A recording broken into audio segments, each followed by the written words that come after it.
Somewhere in the middle of North America right now, there are fields and highways and quiet suburban streets sitting on top of something most people have never heard of.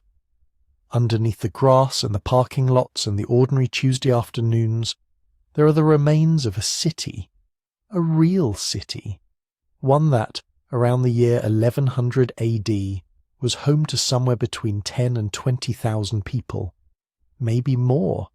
A place with neighbourhoods and markets and enormous ceremonial plazas. A place with a central mound so massive it still ranks among the largest earthen structures ever built by human hands anywhere on Earth. And then, over the course of a few centuries, it emptied out. The people left. The fires went cold. The plazas fell quiet. And the forest slowly swallowed almost everything. If you're using this to drift off to sleep tonight, that's exactly what I make these for, so subscribe if you haven't already. And I want to know where you are right now and what time it is wherever you're listening. Drop it in the comments. Seriously, I read them. It's one of my favourite things about this channel. Berlin at midnight, Auckland at breakfast. Someone in Minnesota at 2 in the morning who can't stop thinking. All at once, all listening to the same story. Tell me where you are. Tonight's story is about a place called Cahokia, and if that name doesn't ring a bell, you're not alone. For a long time, this city was simply left out of the version of history most of us were taught. A pre-Columbian metropolis rising from the floodplains near what is now St. Louis, Missouri, built not from stone or brick, but from earth. Millions and millions of basket loads of earth, carried by hand, shaped into platforms and pyramids, and broad open spaces designed for ceremony and power and community. The people who built Cahokia were part of a world that stretched across the Mississippi River basin, a world of waterways and trade and sophisticated agricultural societies that most history books treat as a footnote, if they mention it at all. But Cahokia wasn't a footnote. At its peak, it was larger than London was at the same moment in time. It was the biggest city north of Mexico for centuries, and we still don't fully understand why it rose so fast, or where everyone went. That's the question sitting at the centre of everything we're going to explore tonight. How does a civilization that powerful, that organised, that cosmologically ambitious, become so completely quiet? What did they build, and why? How did they feed a city that large? What did the sky mean to them? And what does the silence they left behind actually tell us? We're going to move slowly through all of it. The mounds, the neighbourhoods, the trade routes reaching across a continent, the ceremony, the conflict and the long gradual unravelling. Let's start at the beginning. To understand Cahokia, you have to understand water. Not water as a backdrop, not water as scenery, but water as infrastructure. As the interstate highway system of a world without wheels. Picture the centre of North America from above. 3 massive river systems converging within a few miles of each other. The Mississippi, running nearly the full length of the continent from north to south. The Missouri reaching west and northwest across the Great Plains all the way to the Rocky Mountains. The Illinois threading northeast toward the Great Lakes. Where these systems meet, in the broad floodplains of what is now southwestern Illinois, you have something that almost no other place on the continent could offer. You have access to almost everything, in almost every direction, by canoe. This wasn't a coincidence that people eventually noticed. It was a gravitational fact. For thousands of years before Cahokia, people have been drawn to this confluence, and you can understand why the moment you think about what floodplains actually provide. The soils are extraordinary. Every time a river floods and recedes, it deposits a fresh layer of silt, some of the most naturally fertile ground in the world. Fish are abundant. Waterfowl come in massive seasonal migrations. Deer and other game concentrate near the water's edge. And the rivers themselves are roads. A group of people with a well-made dugout canoe could travel hundreds of miles, carrying trade goods, ideas, and people, far more efficiently than any land route through forest or prairie. Visibility mattered too in ways that are easy to underestimate.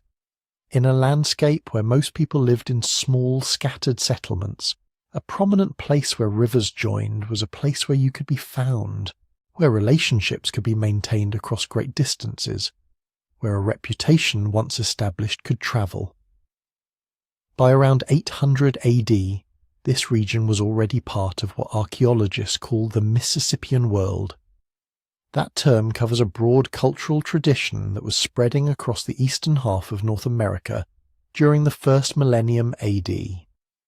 Mississippian societies were agricultural, built around maize farming, organized into chiefdoms of varying complexity, and connected by trade networks that moved copper from the Great Lakes, shells from the Gulf Coast, and ideas across thousands of miles. They shared certain architectural signatures, most notably the building of flat-topped earthen mounds used as platforms for temples, charnel houses, and the residences of elites. Cahokia wasn't an isolated phenomenon. It was the most extreme expression of a whole cultural world that was already developing momentum. But Cahokia was something different in scale and in kind. When archaeologists use the word city to describe it, that word needs a little unpacking. We're not talking about a city in the modern sense, with permanent stone buildings and written law codes and traffic problems. What we mean is a place that functioned as a city, a dense concentration of population, division of labour, meaning not everyone was farming.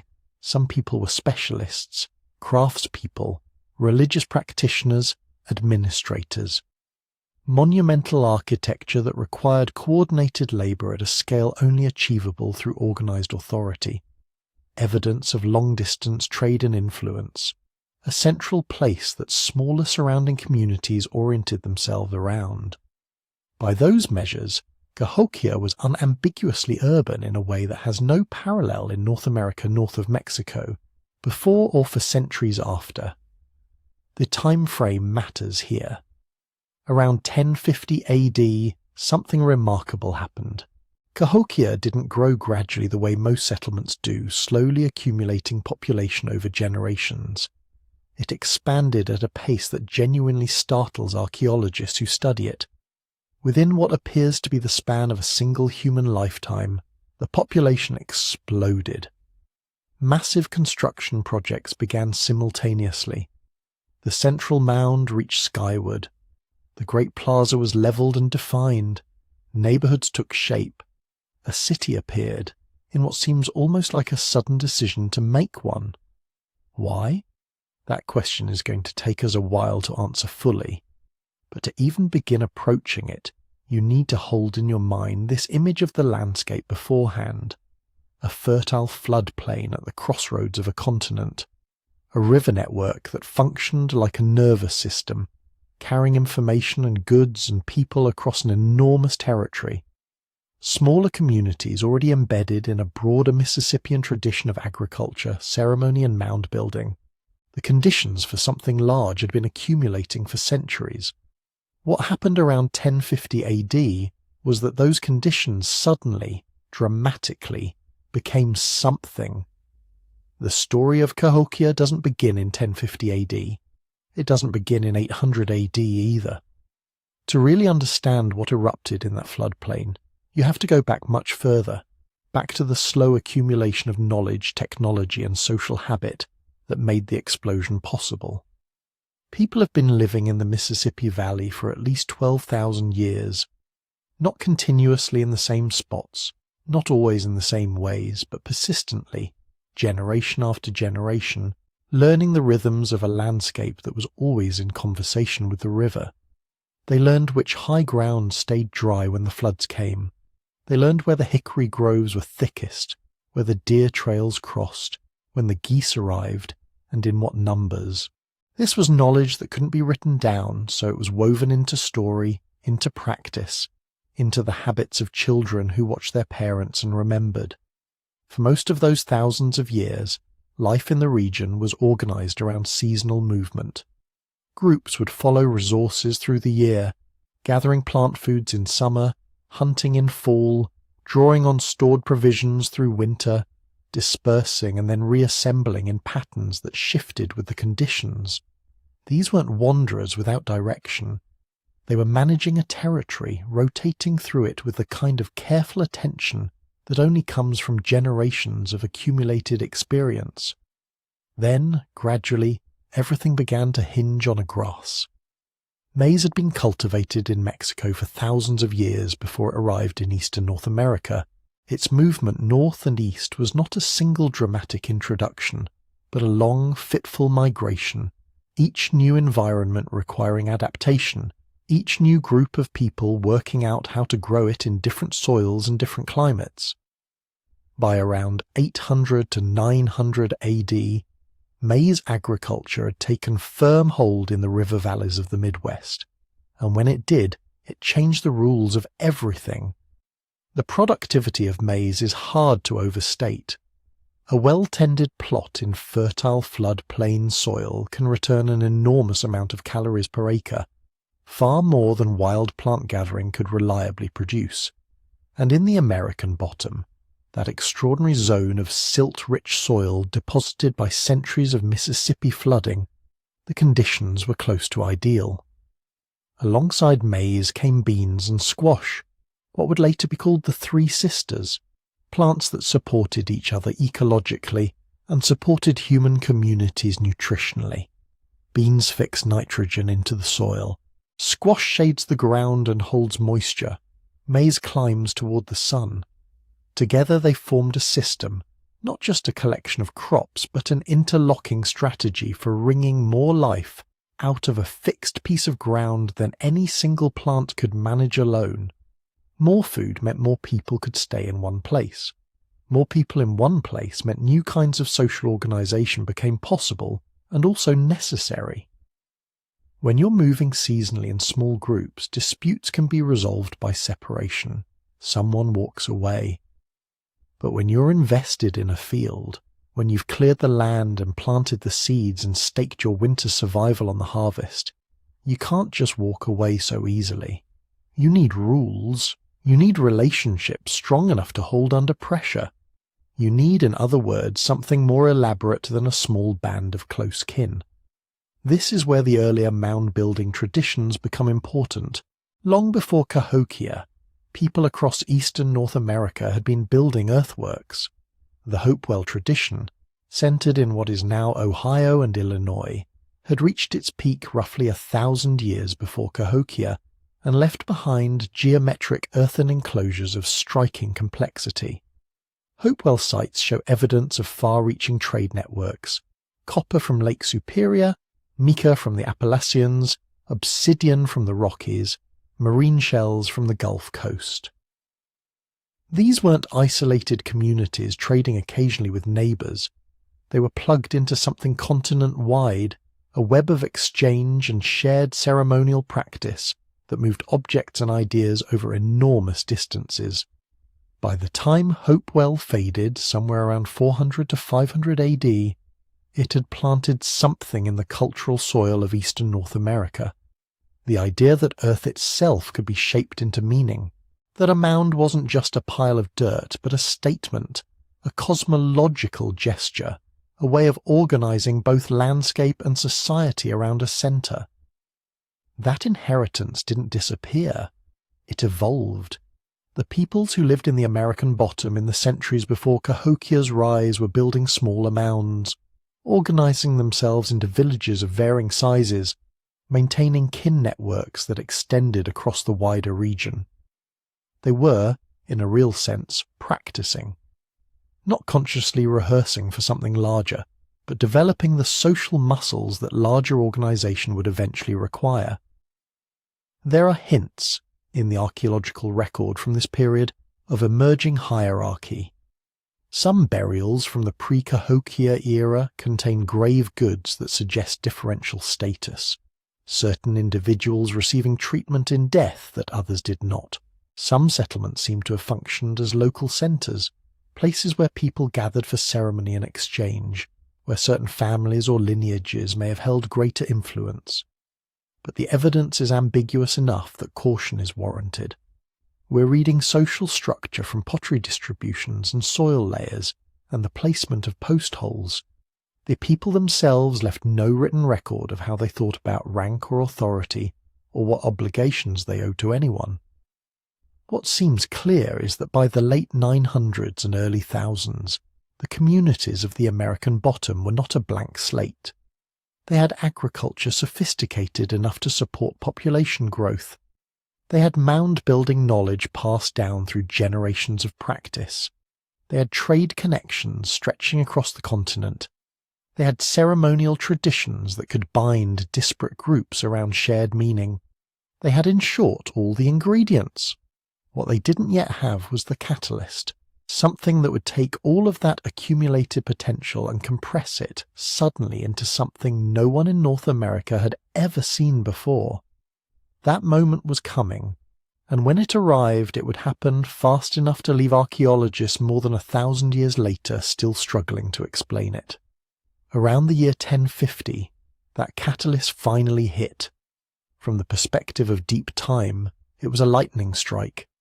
For centuries, the American bottom had been a patchwork of villages and small mound centres, scattered farmsteads, kin groups nested inside kin groups. Then, in what looks like the span of only a few decades, maybe a couple of generations, the pattern changed. Populations that had once been spread like seeds across the floodplain began to cluster. Radiocarbon dates converge. House floors, refuse pits, hearths, storage cellars all suddenly begin to stack up in the same narrow window of time. Archaeologists call it the Big Bang of Cahokia, and that phrase isn't really an exaggeration. Before 1050 you have a landscape with people. After 1100 you have a city. We know this not because anyone wrote down what happened, but because of the dirt itself, the order of layers, the scars of building and rebuilding stamped into the ground. When archaeologists peel back the soil around Cahokia, they don't see slow, organic growth, one hut added here, another there. They see episodes, bursts, carefully planned construction phases laid out like chapters in a story. First, existing villages in and around what would become central Cahokia are literally erased. Old house compounds are levelled. Mounds that had been modest local monuments are capped or cut back. The ground is scraped clean, regraded, and prepared. This isn't casual remodelling. It's a decision to wipe away the old landscape and start again. Then, almost immediately in archaeological terms, new features appear. Massive borrow pits where soil was scooped out by the basketful. Broad levelled plazas, rectangular house platforms aligned to cardinal directions, and mounds, so many mounds. Monks Mound, the giant that would eventually dominate the centre of the city, begins its rise during this period. But it doesn't appear as a single, solid block.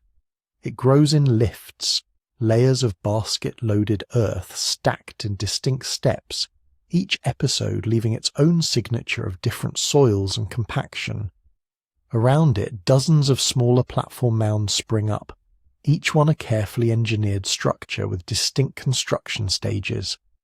Archaeologists can read those layers almost like tree rings. They can see when a mound was first raised, when it was enlarged, when its summit building was burned or dismantled and replaced. They can track how frequently houses at its base were torn down and rebuilt. What emerges is a picture of orchestrated change, not random chaos. Neighbourhoods seem to appear almost fully formed. Rectilinear blocks of houses, aligned along north-south and east-west axes, facing onto shared courtyards or minor plazas. Waste pits clustered in predictable places. Storage facilities arranged with regular spacing. Even the distances between house walls tend to fall into repeating patterns. This doesn't look like people just putting their homes wherever there happen to be space. It looks like someone, or some group, deciding in advance where things should go, how wide a lane should be, how much room a household ought to have. City planning, in other words, but done with earth, wood, and lived habit instead of blueprints and stone. At the heart of it all, great plazas open up. The Grand Plaza south of Monks Mound is a vast flattened rectangle of ground, hundreds of meters across, meticulously levelled. Soil analysis suggests it didn't just happen to be a naturally flat field, it was reshaped, smoothed, filled, and tamped into a single continuous surface. Around its edge, platform mounds stand at regular intervals, like stations on a ceremonial circuit. Avenues seem to radiate away, some aligning with the solstices or with specific mound pairs, others marching straight toward the river or into outlying neighbourhoods. Where we can trace them, they suggest a city laid out with a strong sense of order and directionality, the cardinal directions anchored in architecture. None of this could have been done quickly without people, a lot of people. To build a single large mound, you need to move hundreds of thousands, sometimes millions, of basket loads of earth. Each basket might weigh 30 to 50 pounds. Each load has to be dug from a borrow pit, carried up ramps, poured, spread, and tamped, then repeated, over and over, day after day.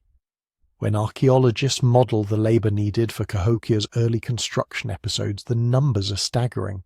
Even with rough estimates, those numbers point to communities in the thousands working in a coordinated fashion. Some might have participated only during certain seasons, gathering after the harvest or before planting, turning earth moving into a kind of ritual labour. Others may have been more permanently attached to the central precinct, responsible for maintaining and rebuilding structures as they settled or eroded. And these weren't one-time efforts. Mounds were not simply built and left alone. They were living features, summit buildings burned intentionally and rebuilt, new layers of clay or sod laid down on slopes, houses in nearby neighbourhoods torn down at regular intervals, their floors carefully cleaned or covered, and new houses built in the same footprint or rotated slightly. This rhythm of renewal is written into the archaeological record as repeating sequences of floor, fill, new floor, new fill. The debris those cycles left behind tells us something about daily life during the boom. Trash pits from this period are full, broken cooking pots, charred corn cobs, animal bones from deer, turkey, fish, turtles, even occasional dog remains, tools made from chert, from bone, from shell, ornaments carved from marine shell that must have travelled hundreds of miles, all concentrated in dense deposits that suggest crowded living, heavy use of space, intense activity. So, what started it? Why did so many people converge here at this moment and agree? Because this kind of city only works with a great deal of agreement to reshape their world so radically. The honest answer is that no single explanation has convinced everyone, but several patterns offer clues. One possibility is pure opportunity. Around 1050, climate conditions in the region seem to have been relatively favourable for agriculture. Reliable rainfall, long growing seasons, and the unmatched fertility of the American bottom floodplain meant maize could produce surpluses large enough to feed a concentrated population. For people living in more marginal uplands, the pull of that productivity may have been hard to resist. Move closer to the river, join the new centre, and you gain access to stored food, trade goods, and protection. But opportunity alone doesn't usually produce plazas and mound complexes aligned with the sky. There are signs that something ideologically powerful was at work as well. In the generations just before the Big Bang, certain motifs begin to appear more frequently in the material record of the region. Particular kinds of pottery, specific ways of decorating objects, iconography that hints at shared stories about the sky, the underworld, and the axis between them. After 1050, these motifs explode in number and variety. Some researchers think this reflects the rise of a new religious or cosmological vision, one that placed a sacred centre at Cahokia and invited or demanded people to orient their lives around it. Under this interpretation, the building episodes were not just civic projects but ceremonial acts, Raising a mound meant more than creating a platform. It meant participating in the renewal of the world, anchoring the community in a universe divided into upper, middle, and lower realms. A plaza wasn't just a convenient open space, it was the stage on which those relationships were enacted in ritual. If a new ideology was emerging, there were likely leaders attached to it. Not necessarily kings in any straightforward sense, but individuals and lineages who had the authority to call people together, to decide where a mound should be built, to organize work and redistribute the products of that labor. We catch faint glimpses of these people in high-status burials from the early Cahokia phase. Individuals interred with exotic goods, copper, shell, finely crafted tools and ornaments.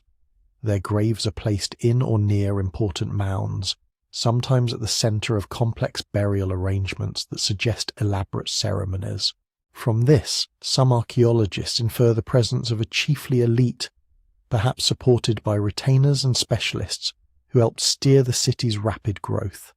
Migration almost certainly played a role as well. The suddenness of Cahokia's expansion suggests that it was not just the natural growth of local families. Instead, people may have been moving in from considerable distances. Pottery styles and raw stone sources found at Cahokia include materials traceable to regions hundreds of miles away. It's plausible that entire communities relocated to the American bottom, drawn by promises of access to trade, ritual prestige, or security within a powerful new center. Some may have been refugees from conflicts elsewhere, or from regions experiencing crop failures or social breakdown. To them, the sight of rising mounds and bustling plazas might have signaled stability, order, possibility, a place where their children might be fed and their descendants remembered. So the boom of 1050 to 1100 was probably not the result of any single cause. It was an intersection. Favourable climate and fertile land made concentration possible. Deep traditions of mound building and long-distance exchange made large-scale coordination thinkable. A compelling ideology, embodied in earth and ceremony, made participation meaningful. And capable leaders, however they conceived of their authority, turned those ingredients into action. The result was a city mapped onto the landscape with startling deliberateness. Neighborhoods radiating from plazas, avenues aligned with the cardinal directions, mounds rising like stairways between worlds. A place built at extraordinary speed, and then rebuilt again and again, each layer of earth and debris a quiet echo of the hands that carried it. While the rest of the continent still moved mostly in small bands and scattered villages, the American bottom had become something else entirely, a dense humming centre of human life. And at the heart of that new world, higher than anything else on the floodplain, one mound in particular was already beginning to dominate the horizon. If you were standing in that new city around the year 1100 and you walked out onto the Grand Plaza, Monks Mound would not feel like a ruin or a site. It would feel like weather, like landscape. To your south, the plaza stretches away in a wide, level expanse of hard-packed earth. The everyday noise of the city gathers around its edges, voices, dogs, the clink of stone on stone, while the middle remains strangely open. And on the north edge of that emptiness, rising straight out of it, is a wall of earth. Monks Mound is enormous even by modern standards, roughly 1,000 feet long, nearly as wide and more than 100 feet tall. It covers more area at its base than the Great Pyramid of Giza, though it doesn't climb quite as high. For a person walking barefoot across the plaza, the first impression wouldn't be architecture, it would be scale. At first, the slope dominates your vision, cutting off the sky. As you get closer, the smooth face resolves into textures, packed clay surfaces, grassy patches, the outlines of terraces. It doesn't read as a single thing built once, but as layers, steps, shelves, each with its own history. Archaeology confirms that impression. Monks Mound didn't rise in one heroic construction episode. It is the product of repeated campaigns of labour, hundreds of years of additions and adjustments. Cores driven into its body show distinct zones of different soil types. Silty river loam laid next to sticky clays, layers of sod stacked like bricks, occasional lenses of sand and gravel. Every one of those layers arrived in a human-carried container, probably a woven basket, maybe a hide sling, lifted from a borrow pit by a person whose name we will never know, and carried up a ramp that no longer exists. When researchers model the volume of Earth in Monks Mound, the totals run into the millions of basket loads, each basket perhaps 30 or 40 pounds. Lift, walk, climb, dump, again, again, again. However the work was organised, by households, by neighbourhoods, by ritual associations, the mound itself is a fossilised record of collective effort. It's also a record of engineering. If you simply heap that much soil into a big pile next to a river, it will not stay put for long. It'll slump, crack, absorb water, slump again. The builders of Monks Mound seem to have understood this, not as abstract soil mechanics, but as practical experience refined over generations. They used layers of different materials to manage water, tight clay to shed it, more porous loam to allow controlled drainage, sod blocks laid with the grass side out to knit slopes together with roots. Some stages appear to have been carefully levelled before the next lift went on, creating internal terraces that both stabilised the mass and provided flat platforms for buildings. Even with all that care, erosion was a constant problem. We can still see ancient gullies and collapse zones on the mound's flanks, places where rainwater cut too deep or where foundations slipped. In response, the people of Cahokia kept repairing it. They added fresh caps of clay, rebuilt ramps, reworked terraces. Monks Mound was never finished. It was in maintenance, always. Up those ramps and stairways, people would have climbed to the summit. Today, the top is broad and grassy. In its heyday, it held structures. Excavations on the summit have revealed the post holes and stains of large buildings, most likely built of wood and thatch atop prepared earthen floors. One of them, probably from the later occupation of the mound, would have been as long as a modern airplane hangar. These weren't little huts. They were monumental in their own right, visible from across the city, silhouettes against the sky. What happened inside them is harder to say. Some archaeologists interpret these as the residences and audience halls of a ruling lineage, what you might call a palace complex, though that word carries a lot of old-world baggage with it. Others emphasize their possible ritual role, temples where sacred fires burned, where offerings were made, where the stories that held the city together were told and retold. It's also possible the distinction between palace and temple doesn't really apply here. In many indigenous traditions, political authority and spiritual responsibility are entangled rather than neatly separated. A chief or leader might be powerful precisely because they are understood as the keeper of ceremony, the one who mediates between people, earth, and sky. From the plaza below, you probably wouldn't know exactly what was happening in those summit buildings.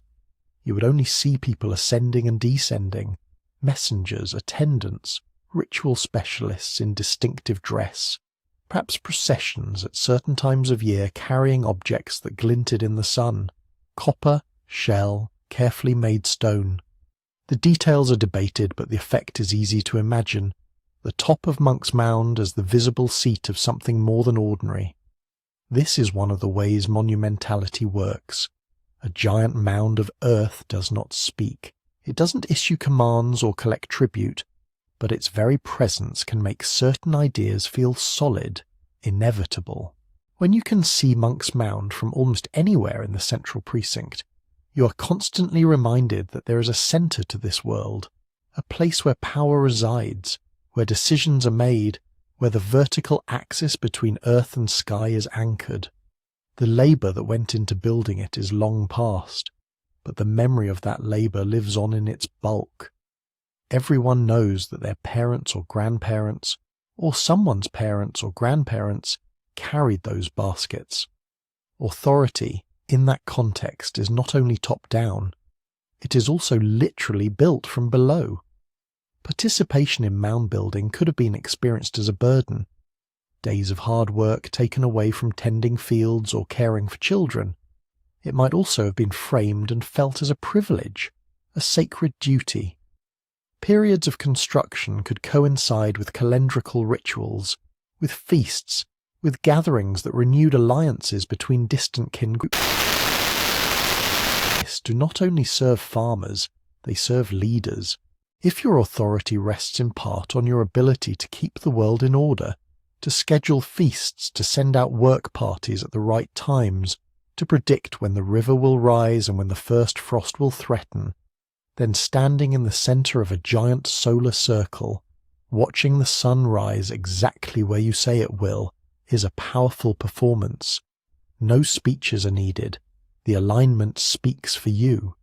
It suggests that your city sits at the centre of a measured universe, and that you, or the priests and planner around you, are in tune with that order.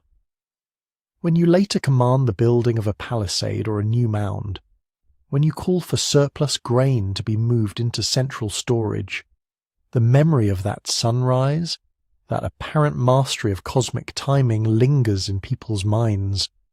But the meaning of Woodhenge likely went deeper than agriculture and politics. Across the broader Mississippian world, cultures related to but not identical with Cahokia's, archaeologists and ethnographers see recurring ideas. A layered cosmos with an upper world, a middle world like the one we inhabit, and an underworld of water and powerful beings. A universe structured by cardinal directions, each with its own colours, animals, and powers. Powerful beings moving along the paths of the sun and stars. We have to be careful here. Most of our rich accounts of this cosmology come from much later, recorded by Europeans talking to descendant communities in the southeast and midwest centuries after Cahokia's heyday. We cannot simply project these beliefs backward and assume everyone at Cahokia thought in exactly the same way. Still, certain patterns echo. Woodhenge's posts do not only mark east and west. Some alignments seem to pick out the solstice extremes of sunrise and sunset. Others may have lined up with important mounds or points on the horizon.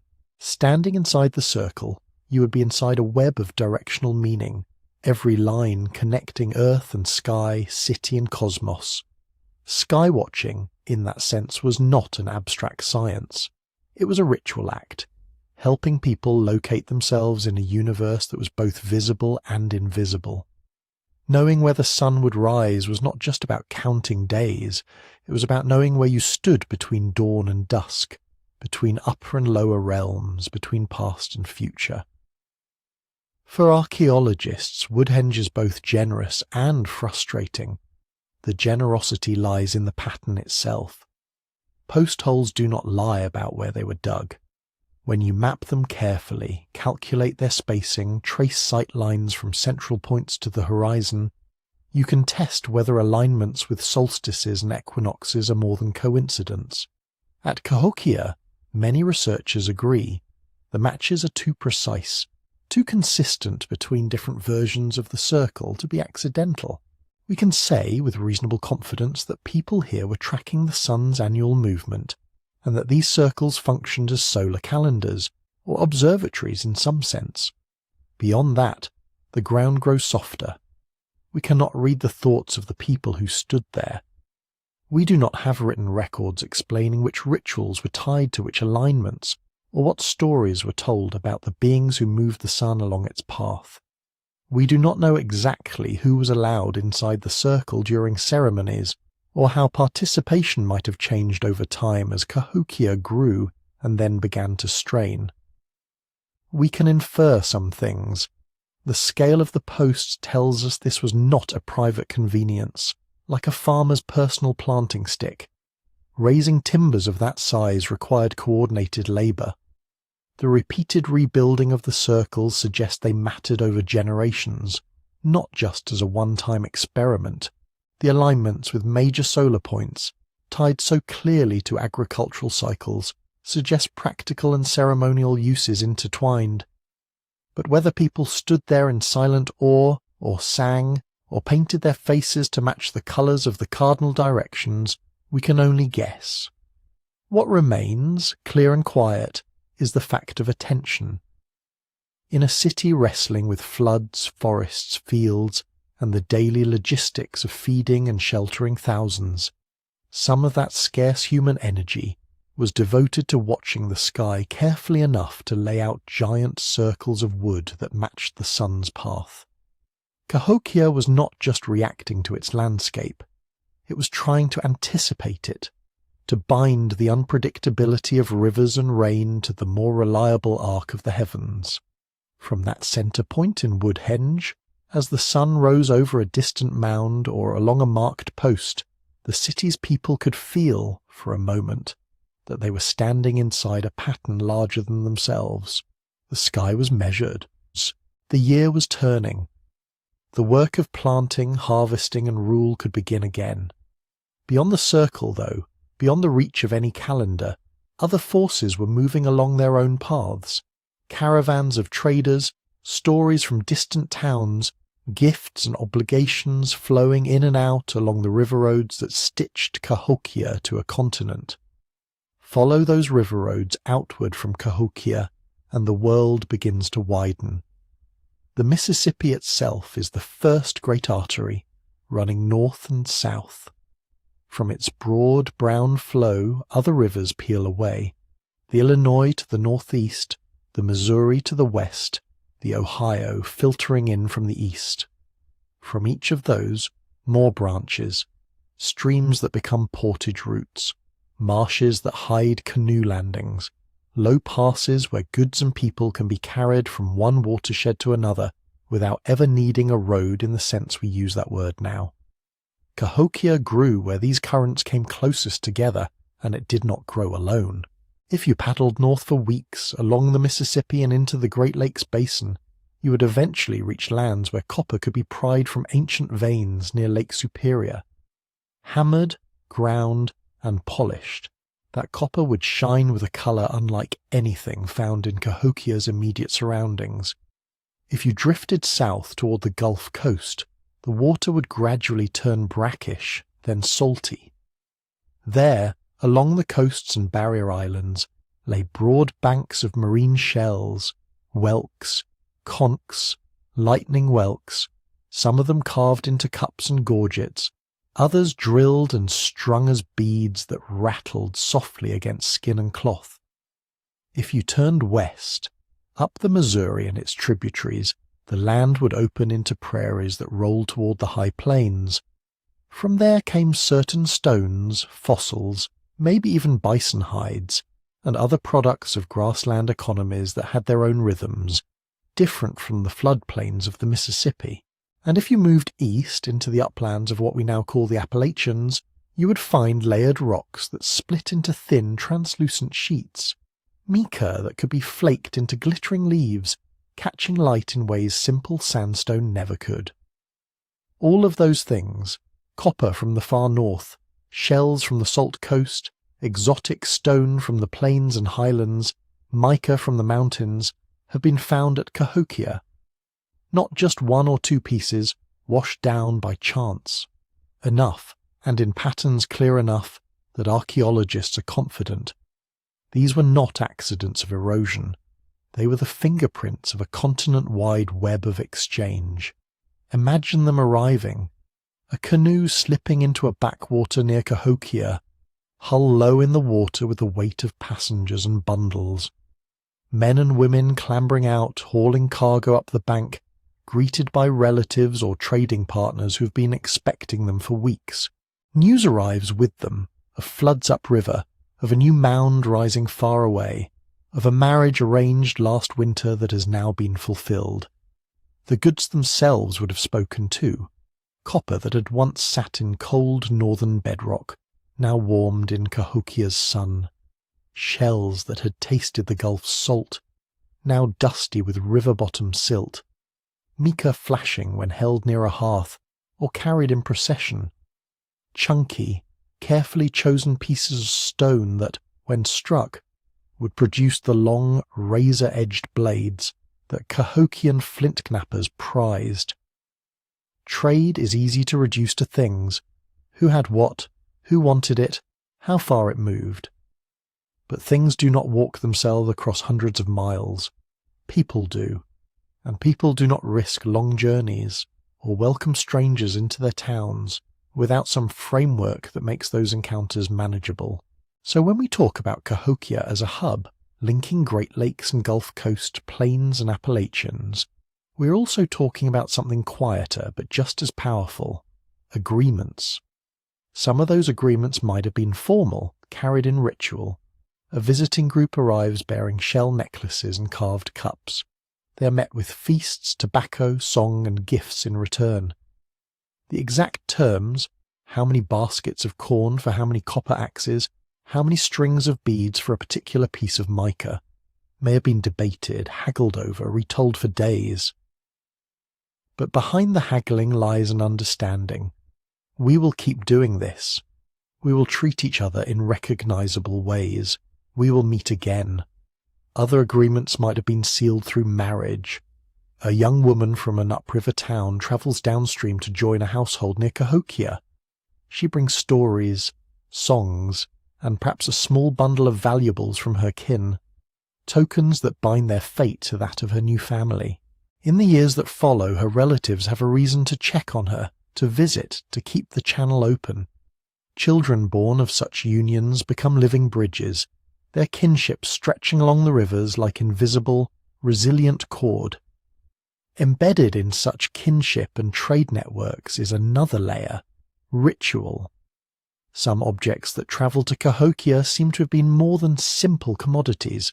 Certain shell gorgets, engraved with recurring motifs, birds of prey, human figures with elaborate headdresses, swirling cross shapes that may mark winds or directions, show up from the Gulf Coast to the interior. Those same designs, or close cousins of them, appear in carvings, pottery, and mound arrangements far from the coast. Archaeologists sometimes talk about a southeastern ceremonial complex, a loose network of symbols and practices spread across the Mississippian world. Cahokia stands near the center of this imagined web. Whether Cahokia invented many of those motifs and exported them outward, or adopted and transformed ideas that were already circulating, is still debated. But the movement of such symbols tells us that what travelled was not just raw material. It was meaning. A copper sheet hammered into the shape of a raptor, deposited carefully in a burial, is not simply metal. It carries with it a story about birds that move between earth and sky, about hunters and warriors, about power that comes from certain directions in the layered cosmos. A carved shell cup, used in rituals involving black drink or other substances, binds participants to myths and ceremonies that stretch beyond a single town. When such prestige goods flow into a place like Cahokia, they do something else as well. They concentrate status. Not everyone could have marine shell gorgets or copper ornaments. The raw materials were rare, the labour to shape them skilled, the rituals that activated them perhaps restricted. When city leaders could display these objects on their bodies, bury them with favoured individuals, or present them as gifts during major gatherings, they were doing more than showing off their connections. They were drawing lines between those who could access the far-flung networks that brought such treasures in and those who could not. Between households that could afford to let skilled artisans spend hours shaping mica and stone into delicate effigies, and households that had to keep all hands on the fields. Between those who stood atop mounds wearing copper and shell, and those who looked up. Prestige goods create gravity. Once they begin circulating, people compete for them, politely at first through generosity, ritual hosting, and the accumulation of followers. A leader who can draw in shell and copper can redistribute them to allies, cementing loyalty, attracting more labour to his or her projects, which in turn increases the city's capacity to trade and host. The loop feeds on itself, but the same loop can also generate tension. If shell and copper, mia and fine stone are signs that the world beyond Cahokia is watching and acknowledging you, then losing access to those networks might feel like a loss of legitimacy. Rival factions might vie for control of particular trade routes, or for relationships with key source communities. Disputes over who gets what can spill over into disputes over who gets to rule. We do not have written records of such arguments, but we see hints of shifting alliances and priorities in the material record. Styles come and go. Certain carved motifs appear at Cahokia, then a generation later show up in distant towns, slightly altered, wearing new local accents. Pottery forms elaborated at Cahokia spread outward, then evolve into regional variants. On stone pipes, shell gorgets, and painted pots, figures with familiar Cahokian postures and regalia begin to share space with forms that seem to have come from elsewhere. Crossed lines, forked eyes, winged beings, horned serpents, a visual vocabulary that recombines as it moves. Archaeologists trace these pairs the way linguists trace dialects, a particular way of carving a bird's beak, a favoured combination of colours in pottery, a specific way of arranging human figures in a dance, all become data points. When you map them across space and time, patterns emerge. You can see which towns seem to be borrowing most heavily from Cahokia at a given moment, which are adding their own twists, which are ignoring certain fashions entirely. In that sense, Cahokia's influence radiated not just through the sheer volume of goods that passed through, but through the styles and ideas stitched to those goods. A shell gorget carved in a town along the Tennessee River might follow a template first elaborated at Cahokia, but the artisan who made it was not just copying, they were interpreting, integrating the great city's symbols into their own stories and rituals. In doing so, they kept the network alive, feeding recognition back to Cahokia even as they localized its imagery. From within the city, all of this might have felt normal, even inevitable. Boats arriving, strangers speaking familiar but slightly different languages, copper and shell, mica and stone shifting from hand to hand alongside stories, leaders marking their bodies with distant brilliance, ritual specialists weaving new tales that placed Cahokia's mounds and plazas into a cosmic geography that now included faraway lakes and seas. From a distance, though, from the quiet vantage of the archaeologist's trench, or of a listener in the dark, it becomes possible to see how precarious and powerful these threads were. Cahokia was anchored to its immediate landscape of rivers and fields, but it also floated in a wider lake of relationships held in place by trade, marriage, diplomacy, and shared ritual forms. As long as those currents flowed, the city could draw strength not just from its own people, but from the echoing presence of others. When those currents began to slow or shift or tangle, the balance that had held this earth-built metropolis together would start to strain. The signs of that strain would appear not only in broken walls and abandoned houses, but in the way those faraway objects stopped arriving, or arrived in different hands, carrying different stories. If you walked toward Cahokia's center at a certain point in its history, you would eventually hit a line where the world changed. On one side, houses, gardens, storage pits, little clusters of family life. On the other, a looming curtain of wood. Archaeologists call it the palisade, a wall of tall posts set shoulder to shoulder in a long, slightly curving arc that wrapped around the central precinct, around Monks Mound, the Grand Plaza, and the cluster of important mounds nearby. It was not a casual fence. Each post had to be cut from a tree, hauled in, trimmed, and set into a trench. The trench itself had to be dug, probably by people working in organised crews, directed by someone who knew the plan. The line of the wall was not random. It bent to enclose certain areas and leave others outside. It framed a sacred and political heart, and it did not happen just once. Excavations show that the palisade was rebuilt multiple times. 4 is a commonly cited number over the course of roughly a century. Old posts rotted, were pulled or burned out, new posts went in. The line of the wall shifted slightly in places, but the idea remained the same, a wooden skin, renewed again and again, separating the innermost Cahokia from its own surrounding neighbourhoods.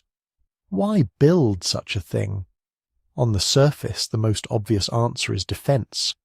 Walls keep things out. If you live in a place that has stored grain, crafted goods, concentrated ritual power, and visible inequality, you might worry about raids from rival towns, or from people further afield who envy what you have gathered. Some archaeologists point to features along the palisade, projecting bastions, potential gate areas, as hints that this was more than a symbolic fence. A wall with towers and controlled openings is a wall built with violence in mind. Arrows shot from behind the posts, enemies funneled into narrow kill zones if they try to force their way in. And yet, as with so much at Cahokia, the story is not clear-cut. The palisade wraps around the central precinct, but it does not encircle the entire urban sprawl. Thousands of people lived outside its line, in neighbourhoods that stretched for miles along the bluffs and bottomlands. If the sole purpose was to keep out distant enemies, why not fortify the whole city? Why protect a core and leave the suburbs exposed?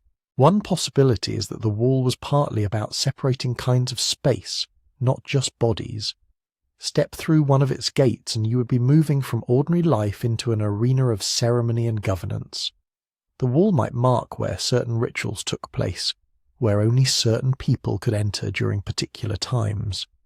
Its repeated rebuilding could be as much about renewing that boundary, restating who belonged inside and who did not, as about patching military defences. Political power loves lines. It draws them in earth and wood to make hierarchy visible. In that view, the palisade becomes a statement. It says, there is a centre to this world, and it is here. There is an inside where decisions are made and rituals performed, and an outside where most of the population lives. Each time the wall was rebuilt, that statement was carved into the landscape again. Of course, boundaries and defences do not appear in a vacuum. They tend to grow out of tension. There is evidence of violence in and around Cahokia, but it is scattered, difficult, and often ambiguous. Some burials show healed fractures, broken bones that knit back together in ways consistent with blows from clubs or falls that might have been accidental or might not. Others show fatal trauma, skulls with depression fractures that never healed, arrow points lodged where they should not be. In a few locations across the broader Mississippian world, there are signs of massacres, villages burned, skeletons left unburied, clustered haphazardly. At Cahokia proper, the picture is more complicated. There are no charred layers that clearly scream city sacked. There is no single site of piled bodies that everyone agrees marks a single catastrophic battle. Instead, what we see are hints of recurring danger, arrowheads embedded in palisade trenches as if fired at or over the walls, bones with cut marks that might be part of careful ritual treatment of the dead or might be signs of more brutal acts. Patterns of trauma that cluster in certain contexts but not others, suggesting that some people were more exposed to violence than their neighbours. It is tempting to weave these fragments into a clear story. Rival towns fighting for control of trade routes, raiders testing the city's defences, civil strife spilling out into open conflict. Any or all of those could have happened. But without texts, without a single, unmistakable ruin layer, we're left with probabilities, not certainties, and yet, even if we cannot reconstruct individual battles, we can see the conditions in which conflict would have flourished. Cahokia was not a flat society. The mounds themselves say so. To build a platform 30 meters high and then place a large building on top where only certain people could go is to send a clear message. Some lives are elevated above others. Some bodies stand closer to the sky. Graves reinforce that message. While many burials at Cahokia are relatively simple, individuals interred with modest goods, if any, others are lavish. High-status interments carry copper, shell, exotic stone, fine ceramics, carefully arranged bundles of offerings. Some individuals were laid out on beds of beads or lined with layers of valuable material. The effort expended on these burials stands in stark contrast to the more ordinary dead. Inequality does not automatically create violence, but it does create friction. Imagine being in one of those outlying neighborhoods, watching the processions march past. You see leaders on the mound tops wearing copper plates and shell ornaments brought from hundreds of miles away. You see feasts held in the central plaza, where food is redistributed on a scale that few households could match on their own. In good years, when crops are strong and trade routes open, such displays might feel like proof that the leaders are doing their job. They manage relations with the divine, with the rivers, with distant allies. They organize labor for big projects that promise to keep the cosmos in balance. In bad years, after floods that rot the fields or droughts that crack the soil, those same displays might begin to sting. Why do some still feast while others tighten their belts? Why do some line their dead with shell beads while others bury their kin with empty hands? Factional rivalry thrives on such perceptions. Archaeologists see signs of shifting power blocks within Cahokia. Certain mound groups grow rapidly, then seem to lose prominence as building activity slows and attention shifts elsewhere. Some neighborhoods adopt particular styles of pottery, architecture, or ritual practice that set them apart from their neighbors. These patterns may mark the presence of competing lineages, clans, or ritual sodalities, each aligning with different leaders at the top. Governance in such a landscape would have been a delicate balancing act. To keep the city's many parts aligned, leaders needed to manage not only external relations, trade, diplomacy, perhaps war, but also internal expectations. They had to ensure that prestige goods flowed outward as well as inward, that feasts reached enough households often enough, that ritual privileges were shared or rotated in ways that kept too many people from feeling permanently shut out. When those systems falter, tensions look for outlets. Sometimes those outlets are quiet. People move away, align with rival centers, withdraw their labor from public projects. Sometimes they are sharper. This brings us to one of the most unsettling aspects of Cahokian archaeology, certain mortuary deposits that appear to record human sacrifice. The most famous of these is a burial feature commonly associated with a high-status male interment, often called Burial 72. Around this grave, archaeologists found multiple clusters of other bodies. Young women, mostly, laid out in rows, individuals who had been killed and tumbled into pits more haphazardly, others with evidence of strangulation or other lethal treatment. The pattern suggests that some people died not of age or illness, but as part of rituals tied to elite burials or other major events. Their deaths may have been understood locally as offerings, as necessary companions for a leader's journey into the other world, or as gifts to powerful beings. At the same time, not every unusual burial is a sacrifice. Some mass graves may record disease outbreaks, sudden accidents, or other natural disasters. Cut marks on bones can indicate defleshing as part of complex secondary burial rituals, not necessarily torture. The line between reverence and cruelty is not always visible in the skeletons themselves. What we can say is that Cahokia's mortuary practices were varied and often intense. Some dead were treated with extraordinary care and wealth. Others were gathered together in ways that suggest their individuality may have been less important than the role their bodies played in a larger ceremony. From a modern vantage, it is easy to turn this into a morality tale, a city grown rich and unequal, consuming its own people to sustain a fragile order, defended by walls against enemies real and imagined. There's probably some truth in that image, but it is only one thread among many. Cahokia also thrived on cooperation, on shared labour, on the belief that building mounds and plazas together could anchor the world. Its people married, feasted, traded, raised children, and told stories that stretched from local creeks to distant seas.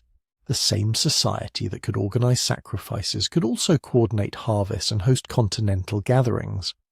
Conflict, whether with neighbours beyond the bluffs or factions within the palisade, was almost certainly one of the pressures the city faced. It strained relationships, redirected labour into walls and defences, hardened boundaries that had once been more permeable. But it did not act alone. Environmental shifts, changing trade patterns, disease, leadership crises, spiritual disillusionment, each would have had its own rhythm, its own way of tugging at the fabric of the city. The palisade is one visible scar of that strain, etched in wood and soil. The stories behind it are more complex, more entangled, and in many ways still hidden. As the generations passed, those tensions would begin to outpace the city's ability to adapt. The signs are subtle at first: a mound left unfinished, a neighbourhood thinned, a style of pottery falling out of use. Then, gradually, the unwinding gathers speed. If you could scroll through Cahokia's history like a slow-motion film, the moment of crisis would not be a single frame. There is no one year where everything breaks, no clear layer of ash that says, "Here the city died." Instead, what we see is drift. At first, the changes are almost invisible. Construction slows on certain mounds, not everywhere at once, just here and there. A platform that should have been raised another level never quite gets there. A planned expansion of the Grand Plaza seems to stall. In some outlying precincts, house patterns thin, then regroup further away. To the people living through it, these might not have felt like signs of decline. They might have felt like adjustments, a decision to focus labour elsewhere this season. A new ritual emphasis that favours a different mound group, a different lineage, a different vision of order. Archaeologists trace these shifts through dirt and debris. In earlier centuries, building programs are ambitious and coordinated. Layers of fill are brought in, carefully tamped and levelled. New house floors cover old ones in a steady, predictable rhythm. Pottery styles roll out across neighbourhoods with a kind of confidence. You can see a shared idea of how a Cahokian world should look. Over time, that pattern begins to fray. In some areas, big communal projects taper off. People still build, but more modestly, more locally. House foundations change orientation. The density of post holes drops. Places that had once hummed with activity sprout pockets of empty space. The core precinct is not immune. Structures on top of key mounds are rebuilt less frequently, or with less care. Some temples burn and are not replaced at the same scale. Ritual deposits that were once elaborate become simpler, fewer, or shift location entirely. It is as if the gravitational pull of the old centre is weakening. Ritual life itself seems to change flavour. Earlier layers show intense coordinated ceremonies, large feasting dumps with standardised serving vessels, carefully staged burials, deposits of exotic goods that tie Cahokia into distant landscapes. Later, those same signatures become patchier. Feasts are smaller or more localised. Exotic goods appear less often. Some burial practices fade out, while others, perhaps brought in by new arrivals or rising factions, take their place. It does not look like a sudden rejection of the old religion. It looks more like a reweaving of belief. Threads dropped, others added, the pattern still recognizable, but no longer quite the same. Underlying these cultural shifts, the environment is also murmuring. The Mississippi bottomlands that fed Cahokia were generous but not tame. The same floodplain that could produce rich harvests could also drown them. Tree ring studies and sediment cores from the region suggest that the centuries around Cahokia's rise and fall were marked by climatic oscillations, periods of higher rainfall punctuated by droughts, flood events that reshaped channels and banks. Some researchers point to evidence of major floods washing over parts of the American bottom during the city's later history. Thick layers of river silt cap older occupation deposits. Low-lying fields and neighborhoods may have been repeatedly soaked, buried, or rendered unreliable. Imagine investing years of labor into clearing and enriching a field, building houses, digging storage pits, only to watch a swollen river lay a sheet of mud over your world. Not once, but several times within a few generations. Other lines of evidence hint at drier swings too. Pollen records from nearby lakes show shifts from moisture-loving species to those more tolerant of drought. If the rains faltered for even a few seasons, yields for maize, the city's staple crop, would have dipped. In a society whose population and hierarchy were built around surplus, shortfalls could reverberate far beyond the fields. Resource pressure was not just about rain and river. Building mounds and palisades, firing pottery, heating houses through long winters, all of it demanded wood. The hills above Cahokia would have been cut, recut, and cut again. As convenient stands of timber were exhausted, people would have had to walk further for each load of logs and fuel. That extra distance is invisible in the soil, but very tangible in daily life. Hunting and foraging grounds, too, would have felt the squeeze. Deer, fish, nuts, wild plants, resources that had once seemed infinite might have become patchy as the urban population swelled and neighbouring communities multiplied. Overharvesting in some seasons, under-resting of forests and streams, could have thinned the safety net of wild foods that cushioned bad harvest years. In dense settlements, another invisible force gathers: disease. We do not have written records of epidemics at Cahokia. Skeletons alone rarely preserve clear fingerprints of short, intense outbreaks. But the basic logic of public health does not require texts. Pack thousands of people close together, add standing water, refuse pits, domesticated plants that attract rodents, and trade routes that bring strangers from far away. Under those conditions, infections that might once have burned out in a small village can spread, circle back, or become endemic. Child skeletons from some Cahokian contexts show signs of stress. Enamel defects on teeth that mark episodes of sickness or malnutrition, stunted growth, lesions that can reflect chronic infections. Adults, too, sometimes carry the marks of lives spent fighting off repeated illness.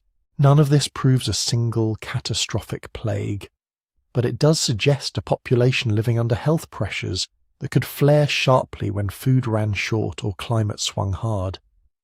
When harvests falter, when floods intrude, when disease drains strength, big centralized projects become harder to justify. Why haul basket after basket of earth to raise a mound higher if your own roof needs repair, your own stores feel thin?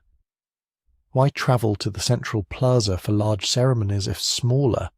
Local rituals feel safer or more effective in uncertain times. As these calculations shift in household after household, year after year, something subtle begins to happen. People start leaving. Outmigration does not have to look like panicked flight. It can look like opportunity. A family with kin upriver hears of better fields there, less crowded hunting grounds. A faction that has lost influence in the central precinct decides to invest in a satellite town, a new mound centre where their lineage can sit at the top. Archaeology catches this movement sideways. Sites in surrounding regions, up the Mississippi, across the Missouri, into the Illinois uplands, show upticks in occupation just as Cahokia enters its long plateau and decline. Pottery styles and building traditions that began in the city appear, slightly modified, in these newer places. It is as if bits of Cahokia's cultural genome are seeding fresh communities across the landscape. To someone walking through the old core centuries later, it might have felt like abandonment. Empty house pads, grass creeping over once busy courtyards, mound-top buildings gone quiet. To the people who left, it might have felt like continuity. They carried their stories, their lineages, their rituals with them. The city did not vanish so much as spill out. This is one of the reasons disappearance can be misleading. Archaeological records depend on density. Where thousands once lived, a drop to hundreds can look in the soil like emptiness. Timber buildings melt back into the earth. Unfired clay disintegrates. What remains are only the biggest, most durable features: mounds, ditches, the ghost lines of plazas. If later groups farm the ground, build small hamlets, or visit mounds for occasional ceremony without investing in massive new construction, their presence can be hard to detect. The city as a monumental machine is gone, but people are still moving through the shell. And decline itself is not uniform. Some Cahokian neighborhoods seem to empty early, others late. Certain outlying mound clusters may reach their peak just as the central precinct wanes. Rural communities that once fed the core may, for a time, flourish independently, recentering their own ritual and political life. From a bird's-eye view, the region's population does not suddenly blink off. It redistributes. Power loosens from one concentrated knot and flows into a web of smaller nodes. Within that web, experiences of the unwinding would have varied. For some, these centuries may have felt like relief. Less labour demanded for city projects, more freedom to pursue local priorities. For others, especially those whose status was tied to the great mounds and plazas, the sense may have been of loss, of a cosmos slipping out of alignment despite every ritual effort to hold it together. Leaders could respond to such anxiety in different ways. Some might double down on spectacle, calling for renewed building, more intense ceremonies, perhaps even more sacrificial offerings, in hopes of convincing people and spirits alike that the old order still held. Others might experiment, blending foreign symbols, new alliances, alternate forms of governance. Each response leaves faint traces. A brief burst of construction here, a new style of iconography there, followed by quiet when the experiment fails or moves elsewhere. By the time outsiders later told stories of an empty city of mounds, the long unwinding had already played out over generations. No single child woke up one morning to see Cahokia vanish. Instead, each generation inherited a slightly thinner version of the place their grandparents had known, until eventually the centre no longer pulled strongly enough to keep people anchored. The earthworks remained, sleeping under grass and trees. The people, however, did not dissolve into myth. They were already reshaping themselves as they moved outward, changing names, merging with neighbours, carrying forward pieces of Cahokia in ways that would echo through later nations, languages, and sacred geographies. To follow those echoes, we have to step beyond the city's fall and look at what came after. If you stand on a mound and look outward, the idea of after Cahokia starts to dissolve. From the city's point of view, there is a before and an after. From the people's point of view, there is only ongoing life reconfigured. As the central precinct slackened its grip, households and lineages did not step off the stage. They stepped sideways. Some moved into the valleys and ridges that ring the American bottom, places that had always supplied deer, nuts, and timber. Others angled north, threading along the Mississippi's upper reaches toward what is now Iowa, Wisconsin, and Minnesota. Still others followed the big river south into future Arkansas and Mississippi, or angled eastward along the Ohio into the river-laced country of Kentucky and Tennessee. Archaeologists can see this not because anyone left a map, but because the material language of Cahokia starts whispering from new places. Pottery recipes that were once strongly associated with the city, the tempering materials, the surface treatments, the particular way a rim flares or a handle is attached, begin appearing far from the American bottom, often layered atop older local traditions. House patterns that echo Cahokian layouts show up in new villages. Iconography that once decorated plates and shell ornaments in the city appears, reinterpreted, in mound centres hundreds of miles away. It is as if a handful of Cahokian seeds were scattered on a continent, each sprouting in its own soil, mixing with older roots. Some later Mississippian capitals, places like Angel Mounds in Indiana, Moundville in Alabama, Etowah in Georgia, Spiro in eastern Oklahoma, rise in the centuries after Cahokia's peak. None are simple daughter cities. They draw on their own histories and local traditions, but traces of Cahokia's influence can be felt in the shared Mississippian vocabulary. Platform mounds framing plazas, Woodhenge-like circles, certain motifs of birds, serpents, and underworld beings. In some regions, people may have remembered Cahokia not by name, but as a story. A great city of mounds and power somewhere downriver or upriver, a place where world-ordering rituals were once concentrated. Those memories, carried in oral traditions, would not line up neatly with our timelines. They would live in the flexible time of story, where long ago and yesterday can blur if the lesson is the same. Modern indigenous nations whose ancestors moved through this Mississippian world, peoples like the Osage, Quapaw, Ponca, Omaha, Kansa, Ho-Chunk, Otoe-Missouria, Chickasaw, Choctaw, Caddo, and many others, hold their own accounts of origins and migrations. Some of those stories speak of mound landscapes, of ancestral towns along great rivers, of cycles of movement and return. But here, caution is essential. The archaeological record we've been following is one way of knowing, built from radiocarbon dates, soil layers, and patterns in artifacts. Indigenous oral histories are another way of knowing, rooted in lived continuity, in relationships with places and beings that stretch across centuries. These lines of evidence can converge, suggest echoes of each other, but they are not interchangeable. It is easy, too easy, for outsiders to point to a mound and say, "This must belong to that modern nation," as if cultures were fixed points on a map. In reality, the centuries between Cahokia's unwinding and the moment European observers began writing down names are full of motion. Groups split and merge, names change, alliances reshape landscapes. A people who once lived near Cahokia may spend generations further west before their descendants are known to historians under a completely different label. Another group, whose ancestors had long been to the south, might move into former Cahokian lands, adopting and adapting local sacred sites into their own geographies of meaning.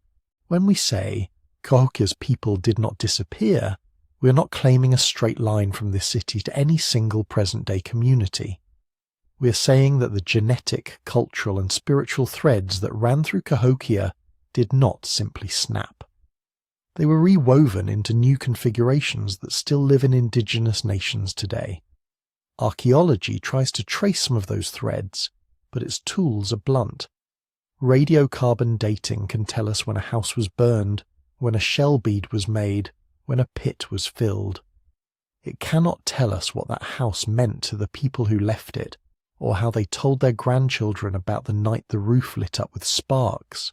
Settlement surveys, systematic walks across fields and ridges, noting every piece of pottery or stone tool on the surface, can sketch where people were living in a given century.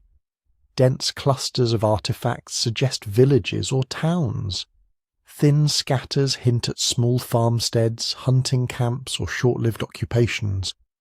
When those surveys show a drop in density in the American bottom after a certain date, and a rise in density in neighbouring regions, we infer movement.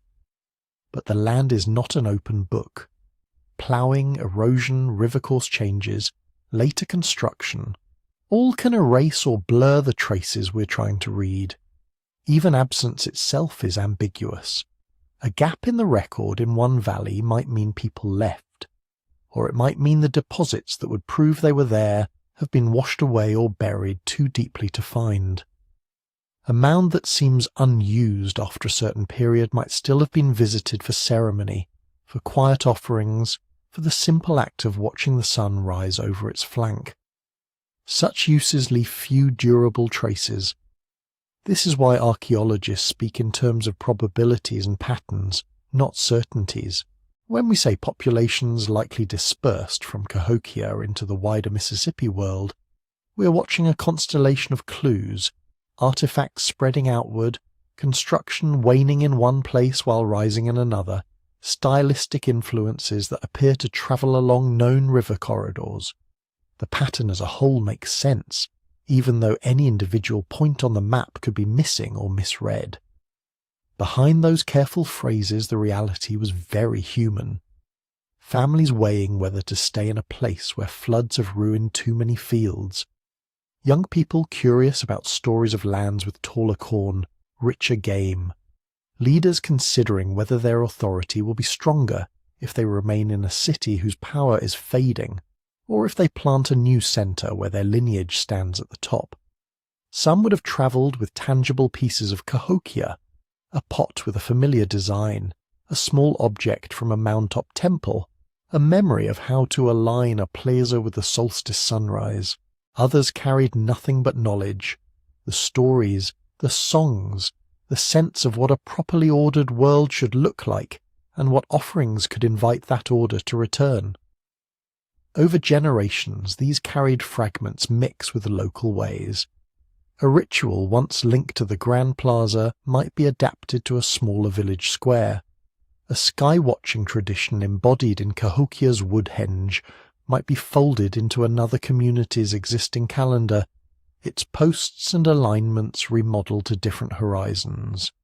The result is neither pure continuity nor pure invention. It is a living tradition adjusting to new ground. As human lives fold over one another, the land itself holds a slower, quieter memory. The Mississippi Valley that cradled Cahokia keeps the broad shape of its floodplain. Even as channels shift and levees rise, the underlying pattern remains. High bluffs, low bottomlands, terraces where corn will grow if the water is right, mounds, even when eroded and hidden under trees or houses, still nudge the eye, still break the contour of the earth. Animals trace old routes along river edges. Plant communities remember where the soil is thick with ancient refuse, where human hands once dumped shell and ash and bone, enriching the ground. A farmer in the 19th century might notice that certain fields yield better, not realizing they are ploughing into the ghost of a Mississippian village. For indigenous nations whose ancestral territories include these landscapes, memory is not just archaeological. It is encoded in place names, in origin stories, in ceremonial circuits that visit certain hills, springs, or confluences in a repeating rhythm. A mound or a bluff might have been sacred to multiple cultures in turn, each layering its own meanings onto a shared earthwork. From the outside, looking only at abandonment layers and radiocarbon dates, we might be tempted to say, here, the story ends.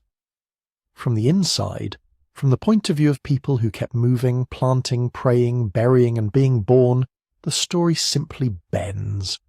Cahokia as a particular configuration of earth and power unravelled. The people who built it did not vanish. They flowed around obstacles, took on new names, forged new alliances, and continued the long work of being human in a changing world.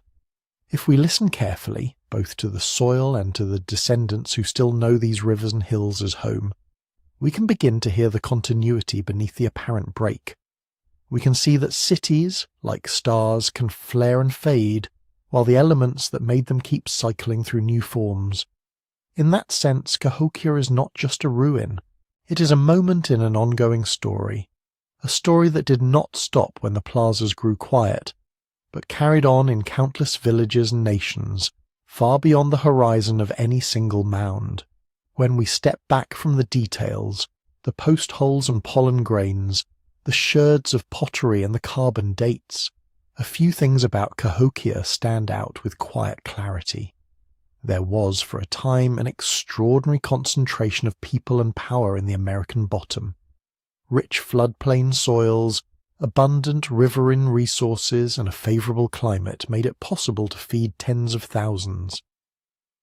A religious and political experiment, rooted in earthworks, ceremonial plazas, celestial alignments, and elaborate feasting, pulled scattered communities into a single orbit. Trade routes stretched outward, bringing in copper, shells, stone, and stories from distant coasts and mountains. For roughly 3 centuries the city grew, reshaped itself, and radiated influence across much of eastern North America. Then the pattern shifted. By the 1200s and 1300s, signs of strain accumulate. Fields pushed farther into the floodplain may have been hammered by unpredictable water, too much in some years, too little in others. Deforestation around the city likely altered local ecosystems, changing how water flowed and how easily soils eroded. Periods of climate instability, including the onset of the Little Ice Age, probably narrowed the margin between enough and not enough food. Within that tightened margin, politics could turn sharp. The same centralization that made spectacular construction and ritual possible may have made Cahokia brittle when things went wrong. Factional disputes, challenges to leaders whose rituals no longer seemed to guarantee abundance, or conflicts between neighborhoods and elites could all have frayed the city's cohesion. The palisades and signs of violent trauma at some sites hint that interpersonal and perhaps intergroup conflict were part of the story. Disease, too, remains a real possibility. In any large, dense settlement, infections spread more easily. We do not yet have direct evidence for a particular epidemic at Cahokia, but health markers in skeletons, signs of stress, nutritional shortfalls, and periodic illness suggest that life in the city was not gentle. And then there is belief. If a city is also a cosmos in miniature, a place where mounds anchor the directions and rituals renew the world, what happens when people begin to doubt that arrangement? Subtle shifts in ideology, new visions of how humans should relate to ancestors, to animals, to the sky, might have made the heavy machinery of Cahokia's ceremonial life feel less necessary or even wrong. In that sense, the decline could also be a quiet revolution in meaning. None of these threads, environment, politics, conflict, disease, changing cosmology, stands alone. Most researchers imagine some combination, playing out over generations, nudging families to loosen their ties to the plaza, to seek steadier ground or a different way of being together. The mounds that remain do not tell us which argument in council carried the day, or which flood finally convinced a household to move. They simply sit, immense and patient, holding the outline of a city that rose, flourished, and slowly let go. Standing at that edge, it is hard not to think about impermanence. Every human centre, no matter how solid it feels from the inside, is temporary. Rome, Angkor, Cahokia, the modern cities whose lights you can see from space, all are moments in a longer cycle of gathering and dispersal, building and leaving, remembering and forgetting. The earthworks in the American bottom remind us that complexity does not guarantee permanence, and that leaving is not always failure. Sometimes it is just the next turn of the spiral. As you drift towards sleep, you might let your own surroundings soften in your mind's eye. The streets you know, the buildings you pass every day, the places that feel so fixed, imagine them as layers in a much longer story. Future archaeologists puzzling over their traces the way we puzzle over Cahokia.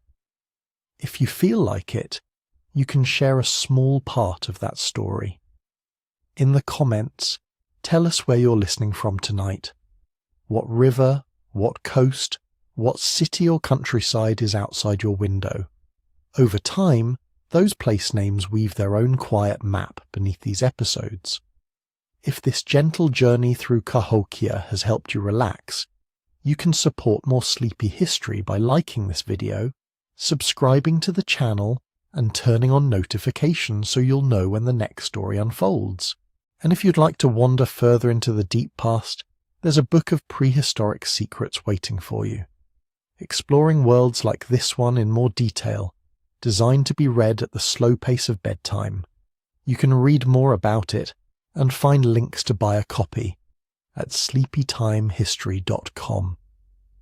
For now, let the mounds fade back into the dark. The city is quiet.